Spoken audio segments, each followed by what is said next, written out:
Good morning students, welcome to my YouTube channel. Now I am going to start class 9th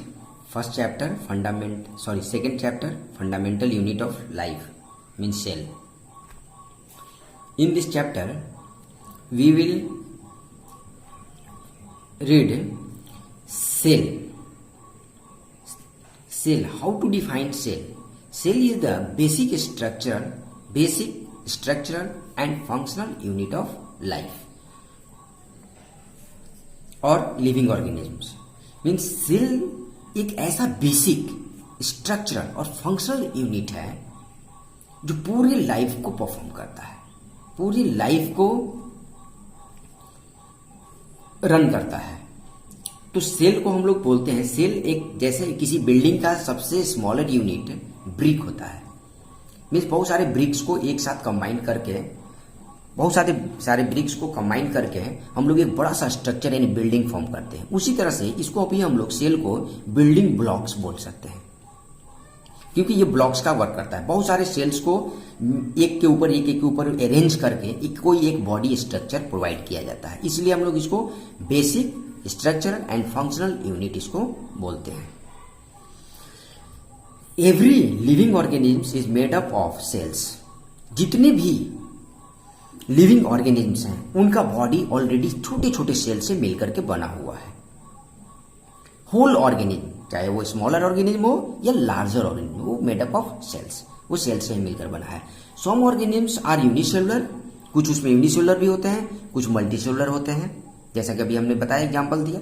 इस unicellular में जैसे amoeba, paramecium, Euglena, Chlamydomonas, maximum bacterias, algae, ठीक। तो इन सबका जो body होता है, अगर यूनिसेलुलर है तो सिंगल सेल से बना हुआ है, लेकिन सेल से ही बनेगा। अगर वो मल्टी सेलुलर ऑर्गेनिज्म है तो उसका बॉडी जो होगा वो सेल से बना होगा, लेकिन वो मल्टीपल सेल से बना होगा, मोर देन वन सेल से बना होगा। लेकिन होल ऑर्गेनिज्म का बॉडी सेल से ही बना हुआ होता है। This cells are different types like shapes, size etcetera. ये जो बॉडी स्ट्रक्चर होता है उसमें जो सेल्स होते हैं उसका साइज और शेप बिल्कुल डिफरेंट होता है। In our surroundings nearly 200 types of cells. हमारे पास पूरे हमारे सराउंडिंग्स में, अर्थ पर जितने भी टाइप्स ऑफ सेल्स पाए जाते हैं वो नियरली 200 टाइप्स ऑफ सेल्स होते हैं। ऑर्गेनिज्म्स लाइक यूनिसेलुलर और multicellular capable for basic functions. जितने भी यूनिसेलुलर हो चाहे मल्टी सेलुलर हो ऑर्गेनिज्म, उनका बेसिक फंक्शंस जैसे न्यूट्रिशन, रिस्पायरेशन, ग्रोथ, रिप्रोडक्शन जो भी होता है, ठीक है ना, वो सेल के अकॉर्डिंग ही होता है। मीन्स सबके लिए वो सेल ही रिस्पॉन्सिबल होता है। तो इस तरह से हम डायरेक्टली और इनडायरेक्टली दोनों बोल सकते हैं कि cell is the fundamental unit of life, basic structural and functional unit of life. Next topic हमारा है डिस्कवरी ऑफ सेल। सेल की डिस्कवरी कैसे हुआ? सेल की डिस्कवरी के पीछे बहुत सारे हमारे साइंटिस्ट का उनका हेल्प रहा, जिसमें से फर्स्ट साइंटिस्ट जो सेल को डिस्कवर किए उनका नाम है रॉबर्ट हुक। रॉबर्ट हुक, जिनका बॉर्न 1635 में हुआ और 1703 में वो डेड कर गए। इन्होंने अपने इस ड्यूरिंग लाइफ 1665 में इन्होंने डेड सेल का डिस्कवरी किया, जिसको उन्होंने फाइंड किया अपने लैब में रखा हुआ कोई बोतल का जो कॉर्क होता है, उस कॉर्क को ऑब्जर्व किया कि ये कॉर्क किस चीज का बना हुआ है। जबकि कॉर्क जो होता है वो बार्क सेल होता है, बार्क सेल ऑफ प्लांट का जो बार्क सेल होता है उससे बना हुआ होता है। तो जब उन्होंने कॉर्क को ऑब्जर्व किया तो उन्होंने पाया कि इसमें जो छोटे छोटे पार्टिकल्स, जो जिस बिल्डिंग ब्लॉक से वो पूरा कॉर्क बना हुआ है, वो बिल्डिंग ब्लॉक से छोटे छोटे कुछ स्ट्रक्चर टाइप के हैं, ठीक है ना। तो उसको उन्होंने ऑब्जर्व किया और उसको उन्होंने डिस्कवर कर दिया। तो 1665 में रॉबर्ट हुक ने फर्स्ट ऑफ ऑल सेल का डिस्कवरी किया, और वो भी सेल्फ डिजाइन माइक्रोस्कोप से किया। सेल्फ डिजाइन अपने आप से बनाए हुए माइक्रोस्कोप से उन्होंने फर्स्ट सेल को डिस्कवर किया, और वो भी सेल डेड सेल्स था, ठीक है ना, जिसका अरेंजमेंट जस्ट लाइक जैसे आप हनी कॉम्ब देखे होंगे। हनी कॉम्ब मधुमक्खियों का जो छत्ता होता है, उसमें जो छोटे छोटे चैम्बर्स बने होते हैं हेक्सागोनल, उस टाइप का स्ट्रक्चर जो है इस रॉबर्ट हुक ने कॉर्क सेल में देखा, और उन ईच चैम्बर्स को उन्होंने सेल नाम दिया। Cell is derived from a Latin word. Cell जो है वो लैटिन वर्ड से बना हुआ है, मीन्स उसको लिया गया है। उन्होंने जब सेल को डिस्कवर किया तो उनके माइंड में एक बात चलने लगी। जब उन्होंने सेल को ऑब्जर्व किया तो उनके दिमाग में आया कि वो सेल का पूरा होल स्ट्रक्चर देखे तो वह एक छोटा सा रूम जैसा दिखा उनको। तो वो सोचने लगे, वो ढूंढने लगे उस वर्ड को कि इस का नाम हम क्या रखें, ठीक है ना। तो उन्होंने उसका पता किया कि कुछ पर्सन्स जो लैटिन वर्ड में इसको यूज किया जाता है, उन लोगों ने एक छोटे से रूम को लैटिन वर्ड में उसको सेलुला कहते थे लोग। Cellula means a little room, cellula means little room. तो उन्होंने इसी सेलुला वर्ड से इसका नाम आगे चल करके उसको रख दिया सेल। तो cell word is derived from cellula, Latin word cellula. Next, ये रॉबर्ट हुक का एक वर्क है, बहुत ही इनका एक अचीवमेंट्स है जो बहुत ही इंपॉर्टेंट है, जिसका नाम है Micrographia. Micrographia is a book which shows best work of Robert hook. ये बताता है रॉबर्ट हुक ने अपने सारे एक्सपेरिमेंट, सारे वर्क को इस माइक्रोग्राफिया में उन्होंने लिखा है। इसमें होल एक्टिविटी अपना कैसे, how to discover cell and how to activity means अपना जितना भी एक्टिविटी उन्होंने किया, जितना उनका वर्क था बेस्ट वर्क, उन सबको उन्होंने अपने माइक्रोग्राफिया में इसको डिस्कस किया है। जब डेड सेल का डिस्कवरी हो गया तो उसके बाद just after 9 years Anton von Leeuwenhoek, जिनका बॉर्न 1632 में हुआ और 1723 में ये एक्सपायर कर गए। 1632 में जन्म लिए एंटोन वॉन लीवेनहुक ने 1674 में फर्स्ट लिविंग सेल को डिस्कवर कर दिया है, जिसको इस लिविंग सेल को उन्होंने वाटर में सर्च किया। मे बी वो कोई यूनिसेलुलर ऑर्गेनिज्म होगा। उस सेल को, लाइफ सेल को उन्होंने डिस्कवर किया, और वो भी कब, 1674 में, after 9 years of Robert Hooke discovery. In 1678 Anton von Leeuwenhoek discovered sperm cell, means human sperm cell, dog sperm cell, rabbit sperm cell, frog sperm cell, fish, insects, means many organisms का sperm cells को उन्होंने discover कर दिया। जब एक living organism को उन्होंने ढूंढा तो उसके बाद बहुत सारे सेल्स को उन्होंने डिस्कवर किया। नेक्स्ट हमारे साइंटिस्ट हैं रॉबर्ट ब्राउन।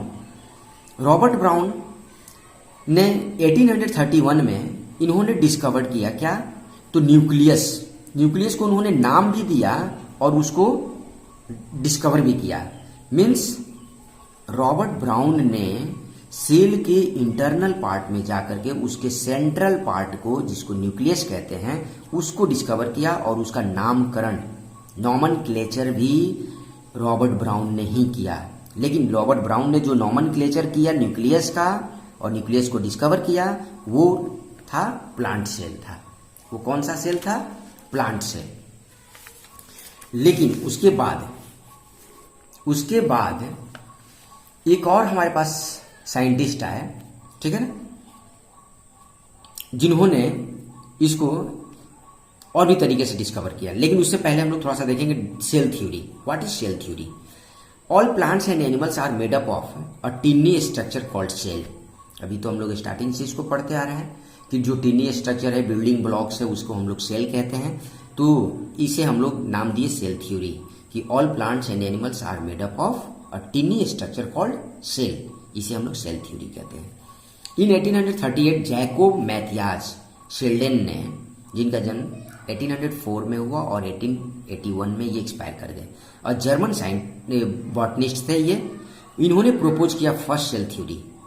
इन्होंने ही फर्स्ट सेल थ्योरी, जो सेल थ्योरी है जिसे हमने बताया अभी कि all plants and animals are made up of a tiny structure called cell, इसको पहली बार जैकोब मैथियास शिल्डन ने 1838 में दिया। 1838 में जैकोब मैथियास शिल्डन ने इसको दिया। ये जर्मन साइंटिस्ट बॉटनिस्ट हैं, इन्होंने फर्स्ट टाइम सेल थ्योरी को, प्लांट की सेल थ्योरी को इन्होंने दिया। लेकिन जस्ट ही इन 1839 में थियोडोर स्वान, जिनका बॉर्न 1810 में हुआ एंड डेथ किए 1882 में, ये भी एक जर्मन जूलॉजिस्ट है। ये जूलॉजिस्ट है, वो बॉटनिस्ट है, ये zoologist. Also proposed cell theory, इन्होंने भी एक सेल थ्योरी दिया in plant as well as animal. ये दोनों पर दिया, प्लांट और एनिमल दोनों के बारे में बता दिया कि दोनों ही किसी न किसी बिल्डिंग ब्लॉक से बने हुए हैं। और ये बिल्डिंग ब्लॉक्स का जो स्मॉलेस्ट जो बिल्डिंग ब्लॉक्स है उसका नाम उन्होंने दिया सेल। उस ब्लॉक्स का क्या नाम दिया? सेल। और उसी सेल के ग्रुप से बना ऑर्गेनिज्म, ठीक है ना, जिसको उन्होंने बताया कि ऑल प्लांट्स और animals are made up of tiny structure called cell. ये हो गया आपका सेल थ्योरी। नेक्स्ट टॉपिक आपका है, next topic microscope. Microscope, it is a high resolution instrument that is used for observing the fine objects which gives details of very minute things। बिल्कुल छोटे छोटे smaller things को large करके observe करने के लिए जिस इंस्ट्रूमेंट का यूज करते हैं हम, उसका नेम है माइक्रोस्कोप। माइक्रोस्कोप है। इसका रिजोल्यूशन काफी हाई होता है। ये very very very smaller things को भी लार्ज करके इसको शो करता है, जिससे हम लोग माइक्रो ऑर्गेनिज्म को भी इजीली लार्ज स्ट्रक्चर में देख पाते हैं। तो difference between the light microscope and electron microscope, हमारे पास जो माइक्रोस्कोप हुआ वो जनरली 2 टाइप्स का हो गया, ठीक है ना। तो एक को कहते हैं हम लोग लाइट माइक्रोस्कोप और इलेक्ट्रॉन माइक्रोस्कोप। ऐसे एक सिंपल माइक्रोस्कोप भी होता है, बहुत सारे माइक्रोस्कोप हैं।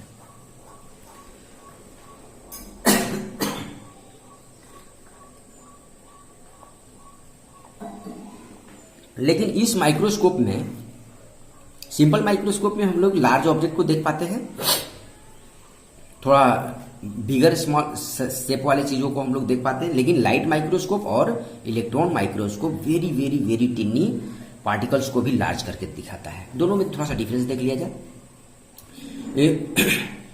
Light microscope glass lens is used. Light microscope में ग्लास लेंस यूज होता है, ग्लास लेंस यूज होता है। जबकि इलेक्ट्रॉन माइक्रोस्कोप में इलेक्ट्रोमैग्नेट यूज होते हैं।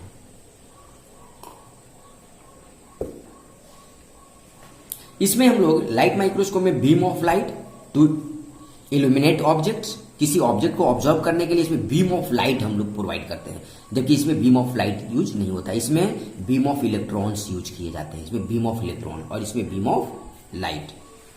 थर्ड इसका डिफरेंसेस है कि इसमें internal vacuum is not required. Lens वाले में मीन्स लाइट माइक्रोस्कोप में लेंस का यूज होता है, इसकी वजह से इसमें कोई वैक्यूम फॉर्म करने की जरूरत नहीं होती। जबकि इलेक्ट्रॉन माइक्रोस्कोप में इलेक्ट्रॉन को फॉर्म करने के लिए वैक्यूम की जरूरत होती है, ठीक है ना, इसलिए वैक्यूम इज इसेंशियल।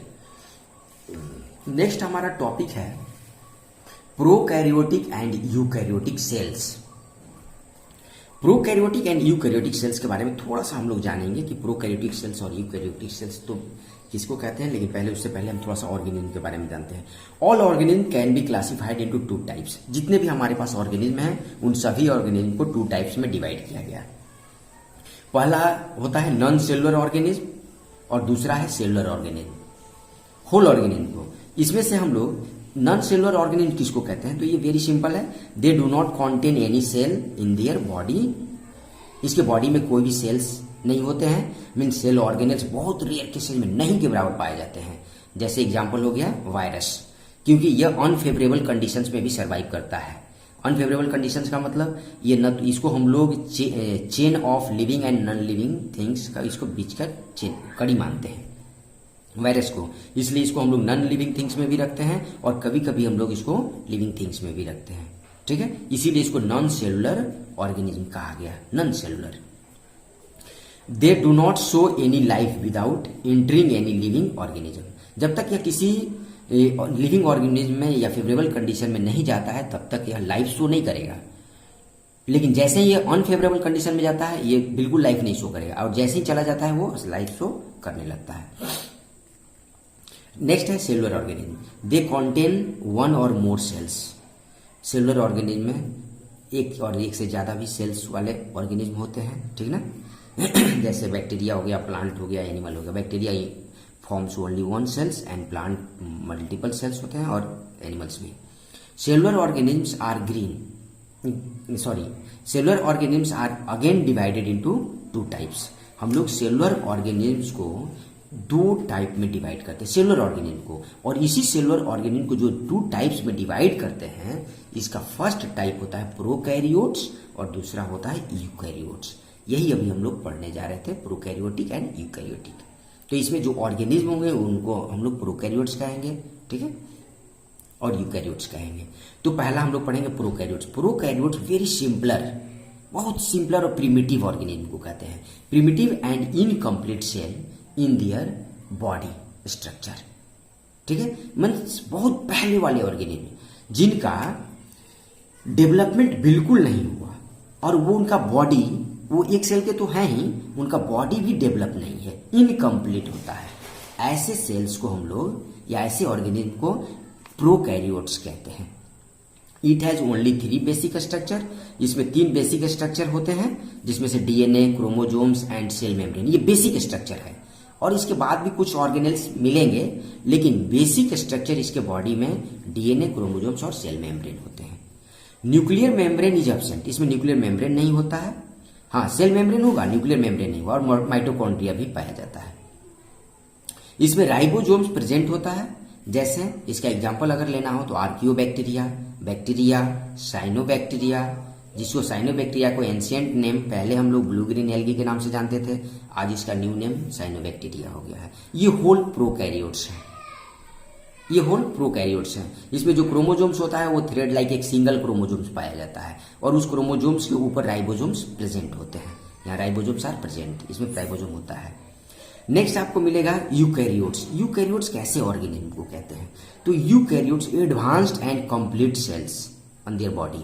जैसे आपको अमीबा हो गया, पैरामीशियम हो गया, यूग्लिना हो गया, क्लेमाइडोमोनास हो गया, जो वेल डेवलप्ड ऑर्गेनिज्म है, काऊ, बुफेलो, डॉग, ह्यूमन बींग्स, ये होल के बॉडी में यूकैरियोटिक सेल्स पाए जाते हैं, इसलिए ऐसे ऑर्गेनिज्म को यूकैरियोट्स कहते हैं। Eukaryotes, it has well developed cells organelles, they are unicellular and multicellular both, it has DNA, nuclear membrane, mitochondria, ribosome etcetera, everything is present. सब कुछ इसमें पाया जाता है, इसमें सब कुछ मिलता है। इस ऑर्गेनिज्म को आपको हम दिखाते हैं, जैसे इसका हम लोग डायग्राम भी शो कर देते हैं। इसमें आप प्रोकैरियोट्स का जो सेल होता है, प्रोकैरियोटिक सेल्स, उसका एग्जाम्पल आपको ये हो गया है। ये प्रोकैरियोटिक सेल है, ये प्रोकैरियोटिक है। देखिए इसमें क्रोमोजोम्स जो है बिल्कुल सिंगल है, राइबोसोम्स पाया जाता है, न्यूक्लियस इसमें आपको कहीं नहीं दिखेगा, ठीक है ना। और कुछ सेल ऑर्गेनेल्स जो पाए जाएंगे तो सेल के अंदर ही चारों तरफ डिसॉल्व रहते हैं, ठीक है ना। न्यूक्लियर मेम्ब्रेन आपको कहीं नहीं दिखेगा, न्यूक्लियस नहीं दिखेगा इसमें। लेकिन वहीं पर यूकैरियोटिक जो सेल्स होता है, वो यूकैरियोटिक सेल्स आपको ये हो जाता है, ये आपको यूकैरियोटिक सेल्स हो गया, ये यूकैरियोटिक सेल्स। इसमें आप हर कुछ देखेंगे, lysosome, Golgi apparatus, flagella, smooth endoplasmic reticulum, rough endoplasmic reticulum, ribosome, इसमें centrioles, centrosome, mitochondria, means everything, means well developed cells होता है। इसके साथ ही ये चैप्टर आपका फिनिश होता है, ठीक है। इसे लाइक और शेयर करना ना भूलें, इसे सब्सक्राइब भी जरूर कर दीजिए।